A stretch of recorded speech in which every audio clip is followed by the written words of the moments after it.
I often ask myself, what differentiates those who wish for better outcomes and those who do something about it? What separates the dreaming from the progress and the wishing from the reality? Sure, life is complex. There are a lot of moving parts to understand. But I think this element is simple. Those who build things in life are willing to not only see a reality that hasn't yet materialized, but they also understand that in a world of no, they have to be the yes. They have to believe in their ability to drive towards finish lines that no one else sees. And see, meaning cannot come to fruition without that discomfort. Or as Nietzsche put it, one must still have chaos in oneself to be able to give birth to a dancing star. And that's just it.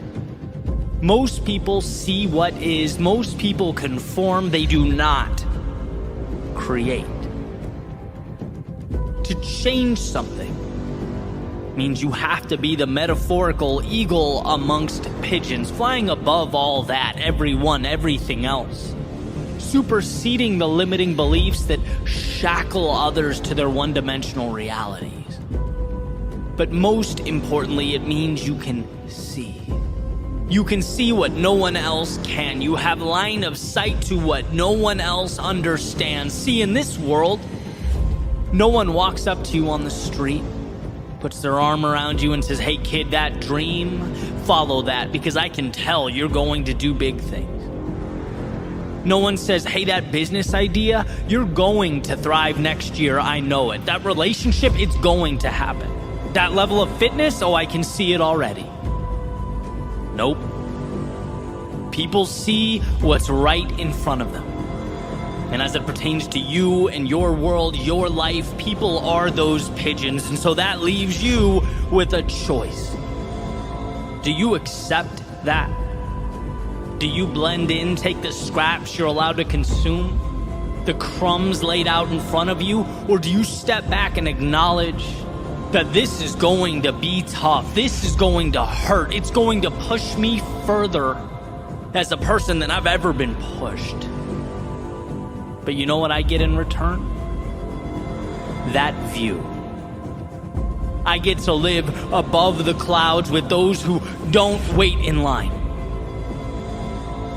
No, they become the main attraction. They transform what is into what will be, because the world, it has a way of ensuring that we really want what we say we do. Greatness in any area of life is reserved for those willing to carry forward when most would turn back, to build a bridge to something greater when most people point out that your bridge is not connected to anything, that it's a waste of time, it's trivial, useless, irrational.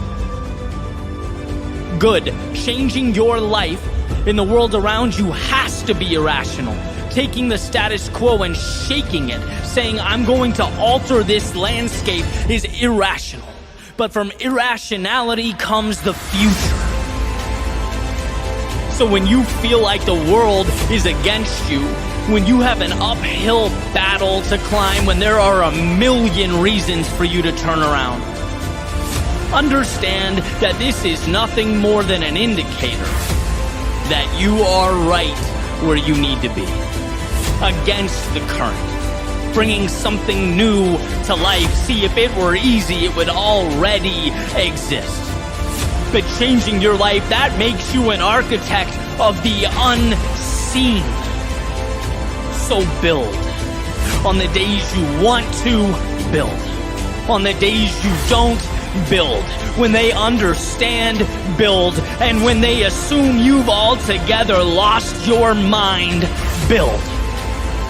Sure, it's not easy, but it's worth it. And when tomorrow comes, and it looks a lot different from today, when you've grown, evolved, transformed, and you look back and don't even recognize the person you once were, That won't be because you listen to the chirping of the doubters and the naysayers. It won't be because when strangers told you to give up, you packed your bags and went home. No, it will be because you rose above all that. They saw empty space and you saw a world undiscovered. They saw your head in the clouds while you built those castles in the air. You were always on a trajectory to something greater. You didn't need to convince them. You needed to convince yourself. To unlock the shackles and take to the sky, leave everything that once held you down behind. This isn't about anyone else. It's about the conversation between you and the horizon that awaits.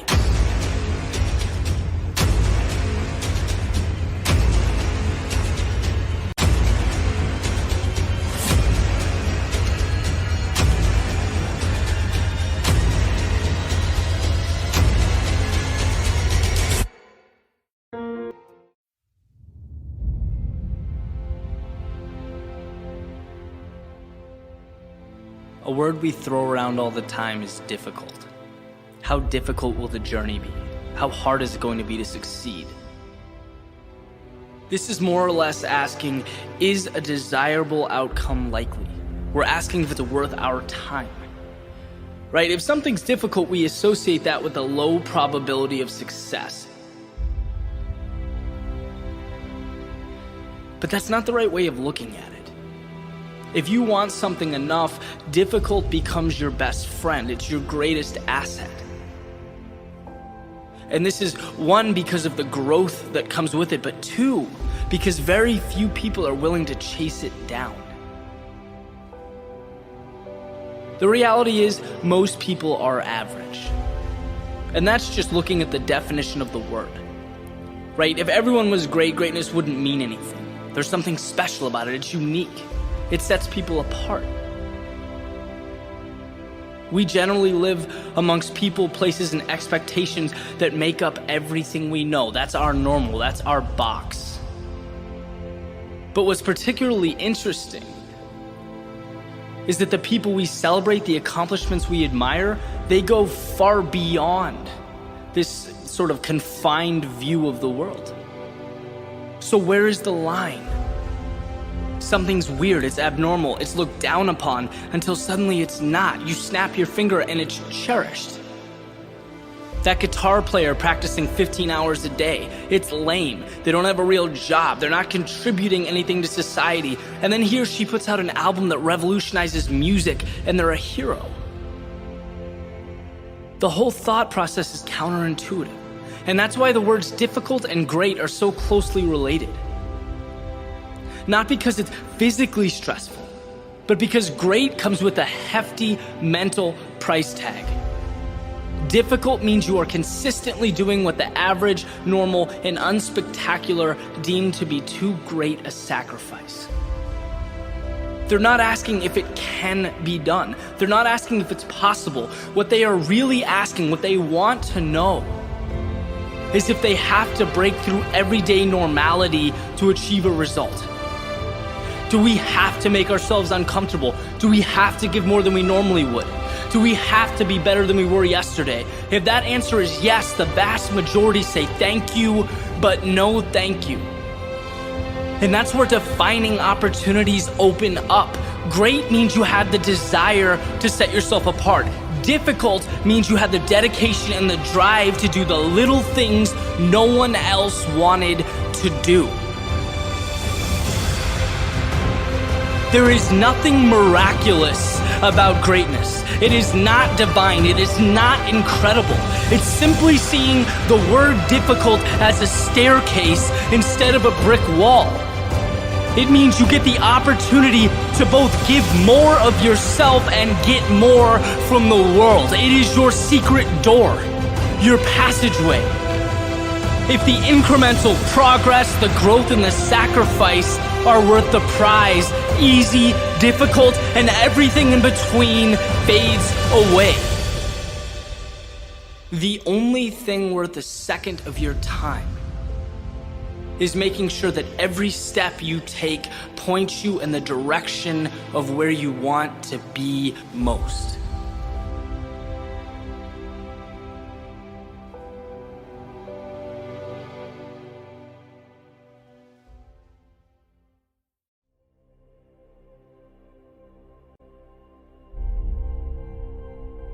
Nothing in life will ever be bigger or smaller than your thoughts about it. You are your perception of the world as it unfolds before you. Your mind will either be your single greatest ally or the very reason that you fail. This is a battle between you and yourself. And I want to make something clear. No one, nothing will ever dictate your success except you. Those who judge or criticize, they're not a reason to change your approach or backpedal. They are a benchmark. They are a sign to carry on. See, you'll never achieve until you can depersonalize criticism, until you understand that negativity, that the opinions of others are not a reflection of you or your work. They are simply part of a beautiful process. Look, in life there are certain undeniable truths. I can promise you that tomorrow the sun will rise. I can promise you that 2 and 2 will give you 4. And I can promise you that anything worthwhile in life will have its doubters, its haters, and its cynics. You will have people who want to pull you down before you begin the climb.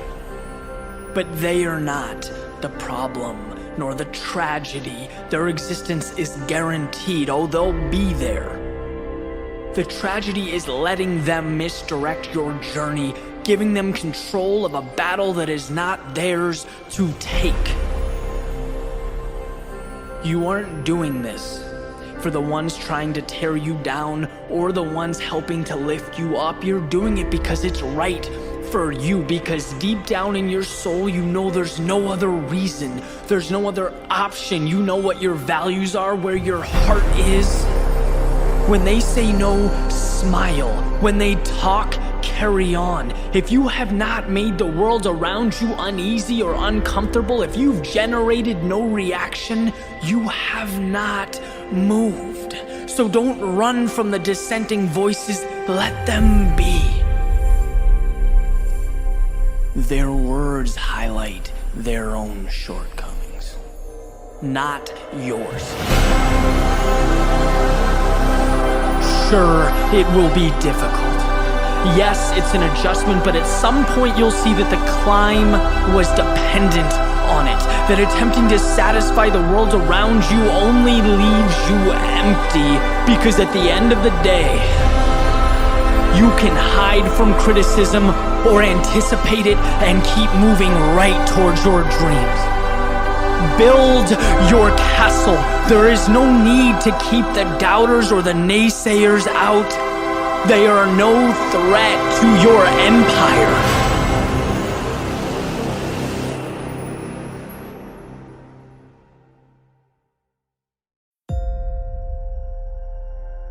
There are always barbarians at the gate. And I mean this in the sense that the second we give less than our best, the second we let up, it's not just that we allow the important things to fade. No, we let the outside world infiltrate our existence. In The History of Civilizations by Will Durant, he said something that I found incredibly interesting. He's talking about the fall of the Assyrian Empire, and he says, barbarism is always around civilization, amid it and beneath it, ready to engulf it by arms or mass migration or unchecked fertility. Barbarism is like the jungle. It never admits its defeat. it waits patiently to recover the territory it has lost. See, in those civilizations Durant speaks of, they knew they were always living with the threat of an attack by outside forces that oppose it, knowing that calm and quiet wasn't the rule, but the exception to the rule. And in its weakest moments, it crumbles. In fact, Durant says societies are born stoic and they die Epicurean, right? Created from discipline, but fall apart when people take what they have for granted, when pleasure and leisure become the standard. It's almost like society is a submarine keeping out the ocean of human nature, constantly putting pressure on it, right? And why does this matter? Well, this is what's interesting. Compare it to this idea that I found in Jim Rohn's collection of lectures, where he's talking about life's concessions. He says even small compromises with regard to your goal matter. Giving in, even a little bit, can be dangerous. Saying, oh, it's just one time, is a wolf in sheep's clothing. Because it begins the process of the downfall. Plants a seed, it cracks the door for those barbarians waiting patiently outside the gate. The ones who know discipline is not guaranteed. Discipline is built, manufactured, it must be protected. It is the exception to the rule, and they are chomping at the bit. Given the slightest opportunity, they will bring it to ashes. And this matters because it's up to you to protect that which is worth protecting. You ever have one of those days or weeks that are insanely productive or enjoyable and you just think, this is great, I need to do more of this, I need to sustain this. And then time goes by, the outside world sneaks in, and the prospect of continuing that routine slips away, crashes, because parameters were not created, because you let it slip once. And once doesn't mean you'll pick up where you left off. No, once is whispering to your subconscious that it's okay to concede. It says, oh, it's all right, I'll stray from my path just for the important things. I'll only crack the door for the barbarians when I need to. But now you're in an interesting situation. How do you measure when it's important enough to quit or stop or cheat? And trust me, I understand that life is complex. It's not black and white, but the areas we grow the most are the same areas where we leave no room for negotiation. X, Y, or Z is going to happen because it is who you are. And that door, it stays shut to the outside world, the mediocrity telling you your plans don't matter, to the barbarians outside looking for any excuse to infiltrate or destroy. And see, the point is not to avoid fun or leisure or the enjoyment of life. No, of course not. What I'm advocating is that we highlight the aspects of life that are non-negotiable, the things that mean a lot and are therefore subject to the ever-reaching arm of retreat. You don't have to do this, the barbarians will tell you. Once isn't the end of the world, but what life shows us is that greatness isn't one crazy or monumental action. It's keeping the intruders out where they must be restrained, remaining diligent in one's pursuit towards something more. Yes, there are always enemies at the gate, but there is also within you the ability to keep them in check, to tame them, to differentiate between your world and theirs. And in your life, your world, your empire, you are the gatekeeper.